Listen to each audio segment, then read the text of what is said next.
If you in there, nigga, I'm ghost.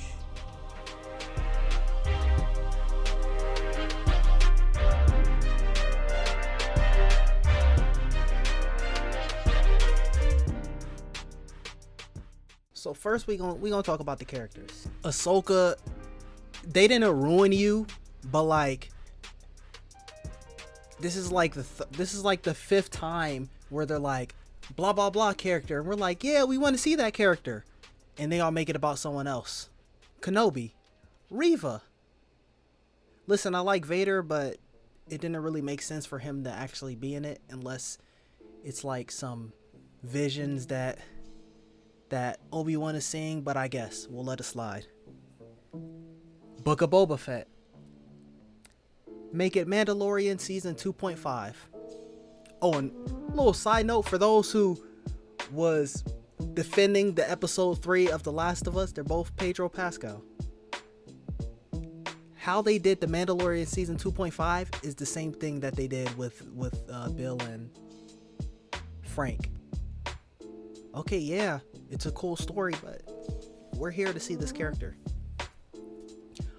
Or characters in relation to The Last of Us.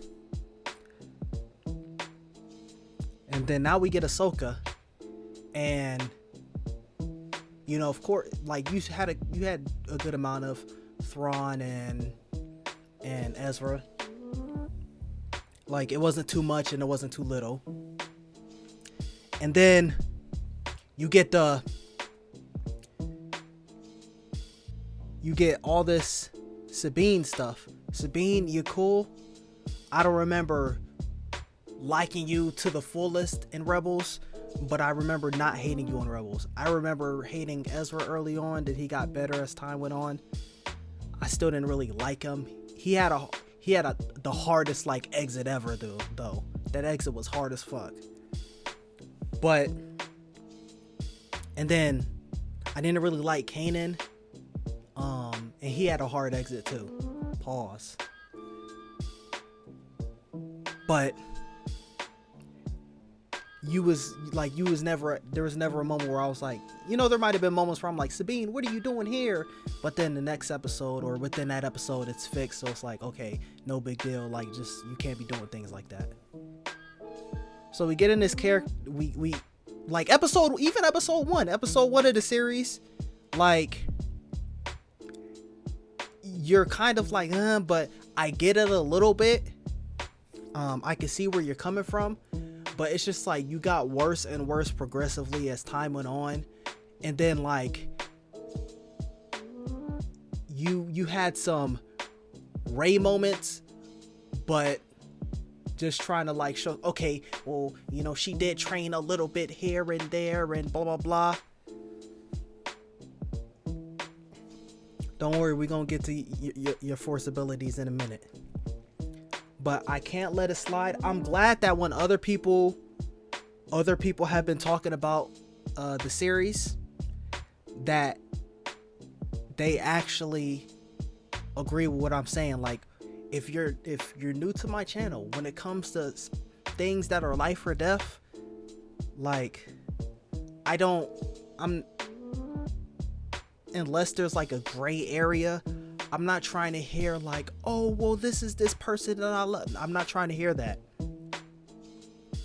Like there's, for instance, I'm gonna be breaking down in the future. I don't know how soon it's gonna come, but breaking down the 100, the show. I seen it already, and then some of the things that I couldn't get behind when it came to that show was, let me give you an example. There's a character who, I'm not gonna say what it is, just, you know, but there's a character who kills off a village. Oh shit. And like these are people we're just meeting. Like we don't know much about them, and like we're trying to keep the hostilities, like all of our reinforcements are all the way, like they're not accessible at the current moment. And kills off a whole entire village. We have they outnumber us probably like 100-1, ironically. And they say, okay, we won't have any problems. I actually like this person and that person. We just want the person who killed everyone in the village, and everything could be cool between us. Then all the characters just decided, oh, hey, like, if this was real life, y'all would have been dead.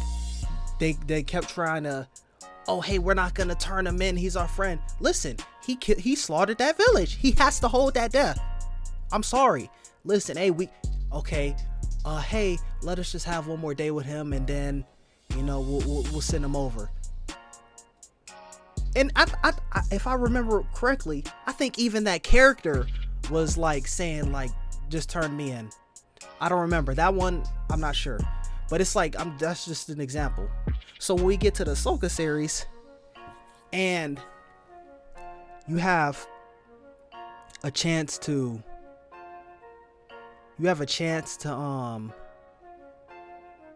find Ezra, and there's something you did in the earlier episodes.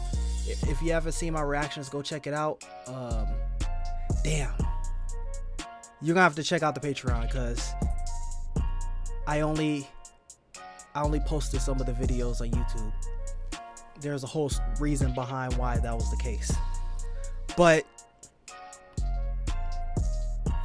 there's something you could have done in like episode 1 or 2. I can't remember. That could have prevented it. I think when Ahsoka showed up, like, no, it wasn't you. That wasn't your fault. I'm not gonna put it on you. I think it was Ahsoka should have been paying more attention with you if she gave you the map to figure it out. She should have been camped right out. If she didn't want to be in the vicinity, she should have been camped right outside your shit. So as soon as they pulled up, she could be there. Shin, you're cool. You're not taking Ahsoka. So then we get later on, and make it clear as day, hey, like, this is going to be bad for the galaxy. My main issue with the show just stemmed from this decision, and not any type of repercussions for the guilty parties. Like, imagine, okay, this could have been prevented, and now, okay, you're kind of basically in exile, but you can still somewhat live a peaceful life if you choose to. Or, hey, you're a good person in the universe, and next thing you know, now the Empire resurges, and now there's a tyrannical government telling you what to do. Bro, I'd be pissed.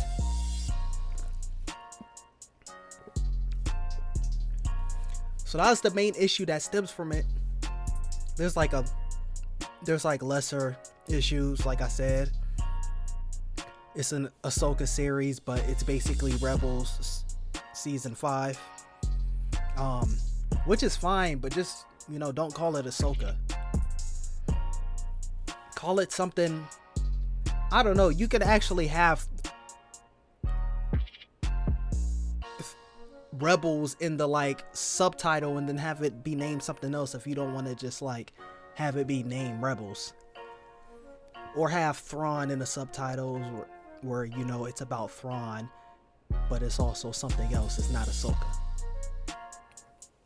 It's like watching Harry Potter and you follow like Ron, or not even Ron. You follow Ron and Snape. It's like, bruh, you see him. But so make it clear as day, hey, there's going to be consequences if Thrawn returns. War is gonna break out. I understand. Can I count on you? Yes, you can. All right, cool. Then whatever episode they go, World in Between Worlds. I don't even know how we got there, but we got there somehow, some way. We're just gonna chalk it up as Anakin's the chosen one, so he could do things sometimes. I don't know. So you get in the World Between Worlds. That's a cool thing. That's a lit moment for me. You know what I'm saying? I've been waiting to see Ahsoka and Anakin live action together. And anytime you could bring back Hayden Christensen, that's my guy. And also, I said in my reaction to the finale, and this actually was on YouTube, I said, y'all should have promoted Hayden Christensen on this series than Kenobi. You had barely any scenes with him, and then you saw him from a distance. This one, you have a hologram, World Between Worlds, Clone Wars flashbacks, Siege of Mandalore flashbacks. Like you have basically an episode and a half, and then you have this little cameo at the end, an episode and a half of Anakin. So that's just one thing when it came to the marketing. Like that was one of the things that kind of just brought down Kenobi. I'm excited to see Hayden Christensen. But also, I'm not someone who's going to be just, nostalgia is good. Nostalgia makes it the best. Nah, that's not what it is. Like when people like friends, I just talked about Harry Potter. People always, now I still think it's, it's a good book / movie, but people always put the first one as the best. Oh, nostalgia, and it's the one that started it off. I don't do those type of things. I put them together. Now, if it's these two are basically equal, but since this one started it off, or since there's a little nostalgia, we'll put it up above that one. Since I can't really say which one is better, no problem. That's cool. Let's say they're 8 out of 10, but choice A is more nostalgic than choice B, so you want to put it at 8.5. Okay, cool. But just saying it's the best because it showed me this from my childhood, nah. It's like the Kenobi series, and you have some fire like Vader scenes, but I can't just be like, oh, I like Darth Vader, one of my favorite characters, it's good now. It just wasn't good. It had a lot of good moments, but it had a lot of bad moments. So we get the World Between Worlds moments. It's cool, it's lit, but I'm still just like, we can't just have this nostalgic moment after Sabine's idiotic decision. Sabine, you're cool, but that was an L. And then we get to the next episode, and then she, is teleported back into the water or something. Also, y'all need get Nick Gillard, get him back in the mix, man. Bro, imagine if we would have got prequel style, like maybe a little different because it's much time has passed, as well as you're not fighting to that same level as you would in the prequels. So there's an element, a little bit of sloppiness, but then there's also that element of a little bit more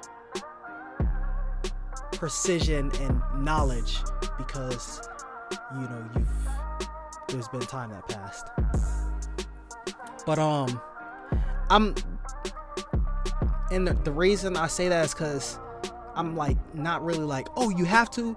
Is some moments were good, the little bit we saw of Ahsoka in the Siege of Mandalore moment. Okay, cool. Anakin versus Ahsoka, it wasn't the best, but it was still good. Like, I'd rank that above any other lightsaber battle in Disney era.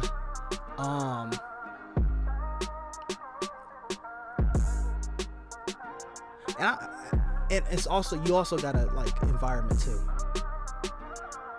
because even though it wasn't like technically like a good battle, and it's not even supposed to be, Force Awakens, the environment adds to that battle.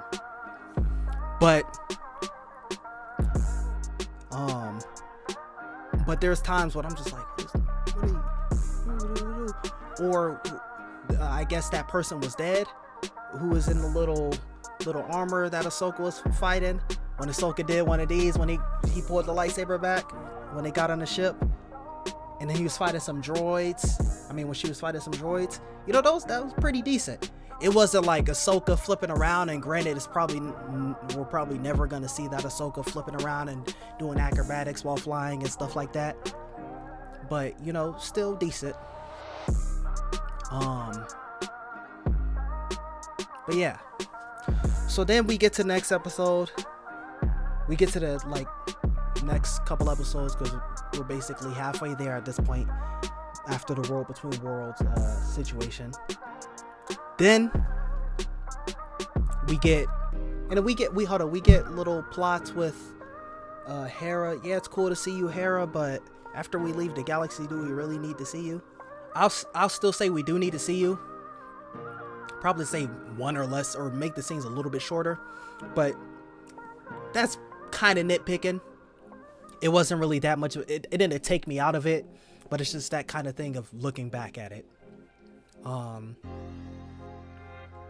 Like you probably could have cut a couple bits here and there, like, and it would have just made it flow a little better, but it wouldn't have been like I needed more, or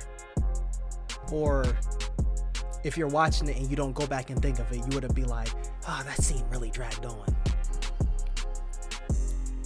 So we get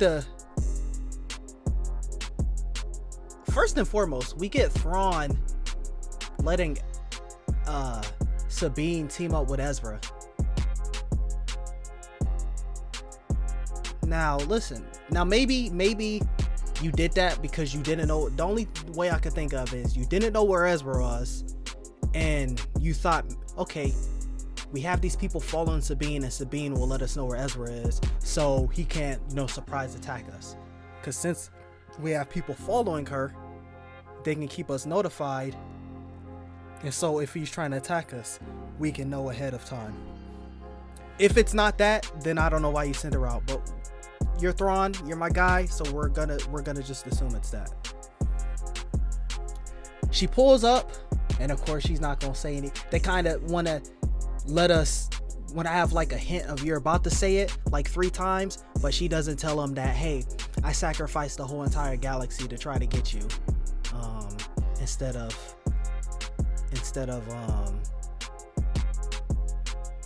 like you already made the sacrifice. You already made the sacrifice at the end of Rebels. But oh hey, yeah, we're gonna bring you home, but yeah, we're also gonna bring Thrawn back. And you didn't even know it was on the other side. Thrawn could have had a perfect. You couldn't even know that Ezra was still alive. So imagine in a different reality, you went through and you did all that. Ezra, oh yeah, I killed Ezra Bridger. A day after we arrived here. Well, now you look really stupid. I don't understand why you even did this to yourself. This made you look so fucking stupid. This shit make you look so stupid. Then we get Ahsoka pulling up. And it makes sense with Ahsoka and the Purgos. I didn't even think about it until like it actually happened in the episode. Just like Ezra, she had an affinity for, with communicating with creatures. Like you've seen it in Clone Wars, you've seen it in Rebels. Yeah, you've seen it in Rebels, and you've seen it in Tales of the Jedi. And so now you get to see it also in Ahsoka. So,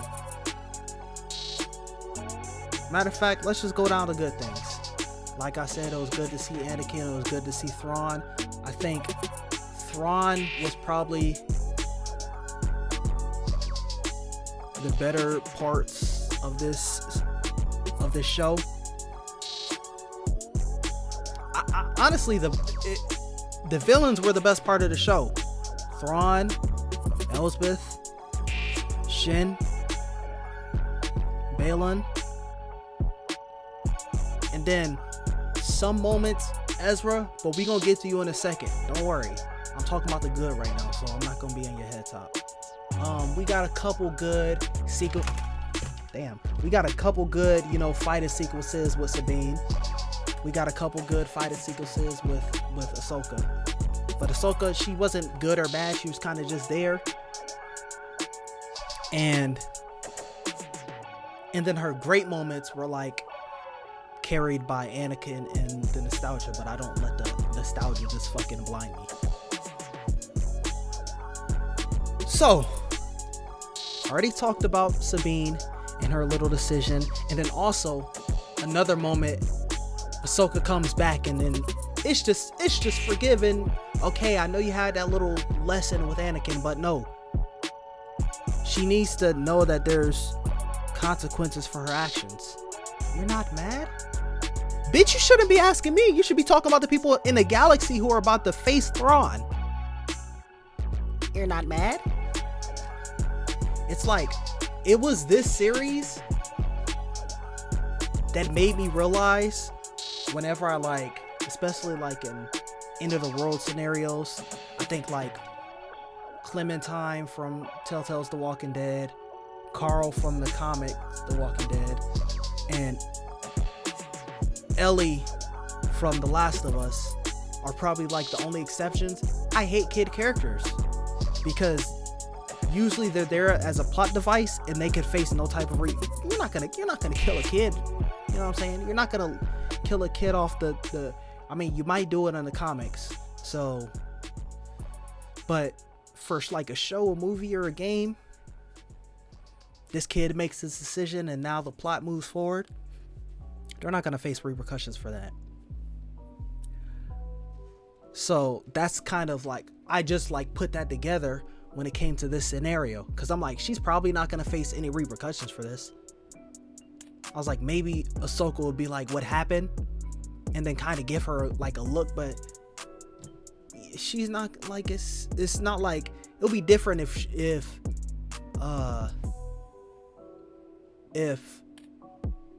they got there and now they had to make the decision to stay there with Thrawn, and because she made that decision in the first place, they have to stay with Thrawn to stop the bad guys from leaving. But, or let's just say we let Ezra go home, but now we're stuck there with Thrawn because we have to keep him there. That's some sort of repercussion you could have faced. But I knew you weren't going to face any repercussions. I knew Thrawn was going to get to the universe or galaxy, and no one was even going to press you. I thought Ahsoka would press you a little bit, but she was just like, it's fine. Like, what? Bro, come on. So then another thing, okay, I know George Lucas talking about anyone can use the Force. It's just like, it's like you're not going to be as powerful as like Anakin or Yoda or Luke or Mace Windu or Palpatine or anyone like that, but you could still use the Force to some degree. Okay, my thing is, why do we need Ahsoka to be Force sensitive? That's my thing. Or maybe you can even play on it. Let's say that moment, let's say she was envious of using the Force. Let's say here's a way you could have done with that actually could have been like, ooh, that's a fire concept, without having to be like, well, she's a Mandalorian, decent pilot, decent this, decent that, decent that. Let's make her Force sensitive. Let's make, like, she doesn't need to be that. Or even if you gave her a lightsaber, she could wield a lightsaber but not be, Force sensitive. I have no problem with that. But here's something you could have done. Episode 1 shows like a flashback, maybe like a year or two ago, where one night she was able to communicate through the Force with Ezra. And so maybe that could be some little storyline to affect, she would go to Ahsoka and it maybe affect their relationship for better or worse, whatever it may be. However you want to go through with that storyline. Then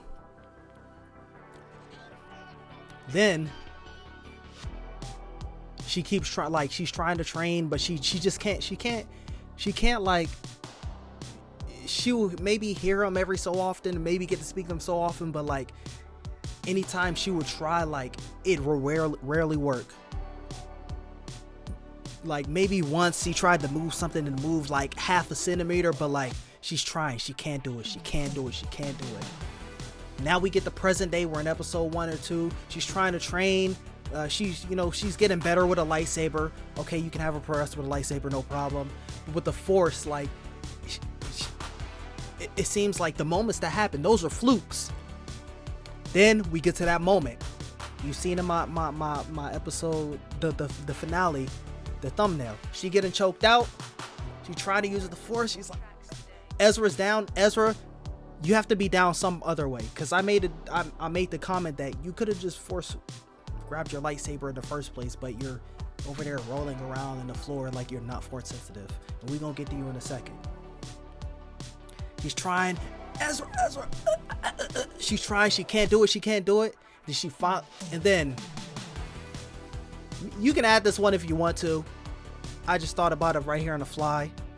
Maybe Ezra puts his hand out, and you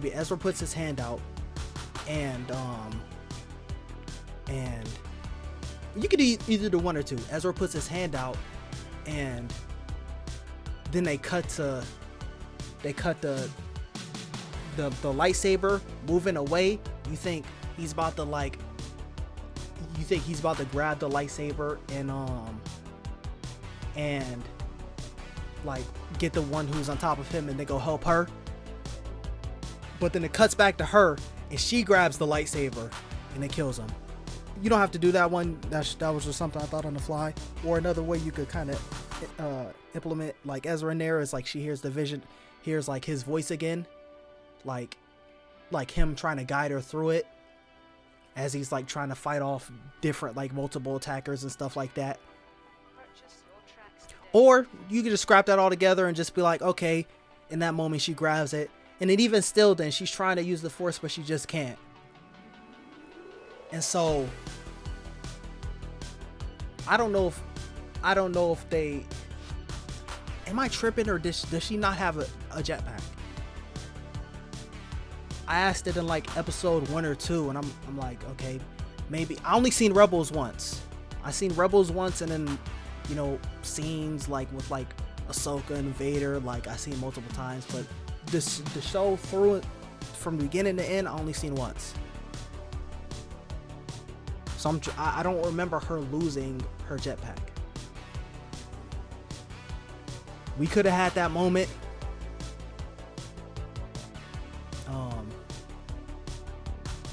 I was just saying that for when they was doing the little Force jump. I don't think that should have been the situation. Y'all shouldn't have done that.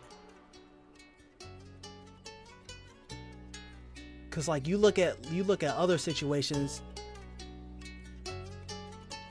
There's other situations where someone could be like, you Force jump and then I'll Force push you. Like, no, you just started using the Force. Not a life or death situation, or when Ezra needs help across the galaxy, and then like you use the Force and then like you're trying but you can't do it. And then maybe, let's say we keep your character and you're in projects like that's getting 10 years down the timeline, and then you're starting, I could finally do it, like like you've never been someone who's kind of been mellow to like just do it, whatever. But if you want to have her use the Force, cool. I just think y'all should have just went with something. That's my idea. Like, she done it before, but she couldn't really control it, and then that life and death situation, she was able to do it. And then maybe in the future, if you want to, she'll build upon it and finally be able to use it. But no, you're just like, she's trying, she can't really grab it. She trained, I guess, with Ahsoka, don't know why. And then, and that's another thing. Someone had made a good point, and they're like, why is it that you couldn't train Grogu because of attachment to the Mandalorian, but your Mandalorian, Sabine, you could train her? Well, you decided to train her at first, but she has this attachment towards Ezra. Now, get into you, Ezra. I'm not letting you slide. Oh, it's your lightsaber. Listen, if you want her to have a lightsaber, that's cool. Right now, we're outnumbered, we're surrounded, we need to make moves. The Force is my ally. Nigga, you better be on some Star Killer shit and pull a fucking Star Destroyer out of the sky if you're gonna be talking like that.